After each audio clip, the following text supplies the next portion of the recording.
पर जल चढ़ाने का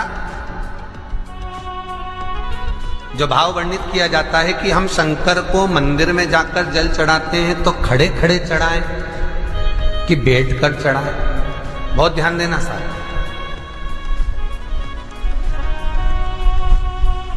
शंकर में मंदिर में जाकर हम भगवान शंकर को जल चढ़ाएं तो खड़े होकर चढ़ाएं कि बैठकर चढ़ाएं। अब दो तरह का शिवलिंग है मंदिरों में, दो तरह का शिवलिंग का निर्माण होता है, ठीक है। एक विष्णु शिवलिंग, एक शक्ति पार्वती शिवलिंग। और ध्यान से सुनना, दो तरह का शिवलिंग मंदिरों में होता है, दो तरह का शिवलिंग मंदिरों में होता है, समझ लेना बहुत अच्छी तरह से। एक शिवलिंग वो होता है जो जमीन पर डायरेक्ट जलाधारी रहती है, शिवलिंग रहता है, ऐसी जलाधारी पूरी की पूरी, और शिवलिंग जमीन पर रखा रहता है, भूमि पर रखा रहता है, डायरेक्ट जमीन पर। आप जल ले जाकर चढ़ाए, निकल गया रास्ते से। एक शिवलिंग जो जमीन पर डायरेक्ट शंकर भगवान की जलाधारी और शिवलिंग रखा रहता है, वो शक्ति शिवलिंग कहलाता है। माता पार्वती का हस्त कमल उस शिवलिंग के सम्मुख में। और दूसरा शिवलिंग एक डमरू जैसा होता है। अब वो हम उसको कैसे वर्णन, एक डमरू शिवलिंग होता है, ऐसा उसका स्टैंड होता है, ऐसा स्टैंड होता है, नीचे शिवलिंग रखने की जगह होती, फिर ऐसा होता है, फिर उसके ऊपर इस तरह शिवलिंग रखा होता है। एक दर्शन करें आप लोगों ने। अब फिर इसके ऊपर शंकर भगवान का शिवलिंग रखा होता है, ठीक है। इस तरह का जो शिवलिंग होता है, एक डायरेक्ट नीचे रखा हुआ शिवलिंग और एक भगवान जो नीचे डमरू जैसी आकृति होती है, इस पे जो डमरू जैसा जो भाग बना होता है, ये भगवान विष्णु का हस्तकमल है, और ऊपर का जो भाग है वो भगवान ब्रह्मा का हस्तकमल है। इसको विष्णु शिवलिंग कहते हैं।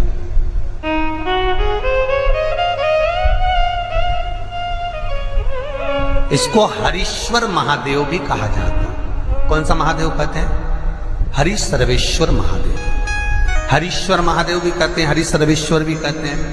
तो डमरू जैसा जो शिवलिंग का निर्माण हुआ है मंदिर में, अगर शिवलिंग ऊंचा है, शिवलिंग थोड़ी सी हाइट पर है, ऊंचाई पर है, और डमरू जैसा भाग फिर उसके ऊपर जलाधारी के बाद शिवलिंग निर्माण किया गया है, तो वो विष्णु शिवलिंग कहलाएगा, वो हरीश्वर शिवलिंग कहलाएगा, वो हरिवंश शिवलिंग कहलाएगा, हरीश्वर कहलाएगा। और जो डायरेक्ट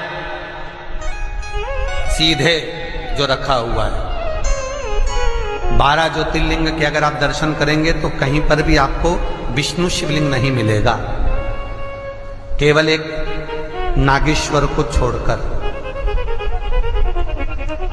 कहां पर छोड़कर? जम के बोलिए। केवल एक नागेश्वर, नागेश्वर को छोड़कर बाकी के जितने 12 ज्योतिर्लिंग में शिवलिंग के दर्शन करोगे सब शक्ति शिवलिंग मिलेंगे, सब जमीन पर। आप जितने भी देखेंगे, काशी का देखेंगे, महाकालेश्वर देखेंगे, तो डायरेक्ट जमीन पर जलाधारी बनी है महाकाल बाबा की, डायरेक्ट जमीन पर बनी है, कोई ऊंचाई नहीं है, डायरेक्ट जमीन पर फिर शिवलिंग है। ओमकारेश्वर देख लीजिए, ममलेश्वर देख लीजिए, आप चाहें तो विश्वनाथ देख लीजिए, डायरेक्ट जमीन पर। सोमनाथ देख लीजिए, डायरेक्ट जमीन पर। केदारेश्वर देख लीजिए, डायरेक्ट जमीन पर। भीमाशंकर, वैद्यनाथ, डायरेक्ट। आप वैद्यनाथ जी के लाइव प्रसारण कभी चालू कर देखना, डायरेक्ट जमीन पर, डायरेक्ट। तो जितने भी शिवलिंग हैं सारे के सारे शक्ति शिवलिंग हैं। जो डमरू के भाग पर रखा हुआ है वो हरीश्वर शिवलिंग, विष्णु के हस्तकमल पर जो रखा है, तो शास्त्र कहता है आप शक्ति शिवलिंग का जब जब अभिषेक करें, बहुत ध्यान रखना अपनी जिंदगी में इस प्रसंग को, जो शक्ति शिवलिंग हो उस पर जब भी जल चढ़ाना तो बैठकर चढ़ाना, बैठकर चढ़ाना। शक्ति शिवलिंग पर जब भी जल चढ़े, भले शिवलिंग कितना भी ऊंचा हो, कितना भी ऊंचा हो तो संघी से चढ़ा दो, पर जल बैठ कर चढ़ाइए। भले शिवलिंग ऊपर है, पूरा तरह से हाथ नहीं पहुंचा, जैसे सोमनाथ जी में अब शिवलिंग कितना बड़ा है, महाकालेश्वर का शिवलिंग कितना बड़ा है, तो उसको तो बैठकर स्नान नहीं करा सकते। भले शिवलिंग कितना भी ऊंचा हो, पर अगर भूमि टच है, शिवलिंग अगर भूमि टच है, शक्ति शिवलिंग है, तो भले आधा शिवलिंग नहाए, आधे पर पानी जाए, पर बैठकर ही स्नान कराया जाता है। और महाराज यदि हरीश्वर शिवलिंग है, अर्थात भगवान विष्णु के हस्त कमल पर, ब्रह्मा के हस्त कमल पर यदि शिवलिंग है, तो वो शिवलिंग का जब भी स्नान कराएंगे, अभिषेक कराएंगे, पूजन कराएंगे, तो खड़े होकर ही करना है। और खड़े होने का भी तरीका होता है, दोनों चरण बराबर में रखकर कभी भी शंकर भगवान के शिवलिंग का स्नान नहीं कराया जाता।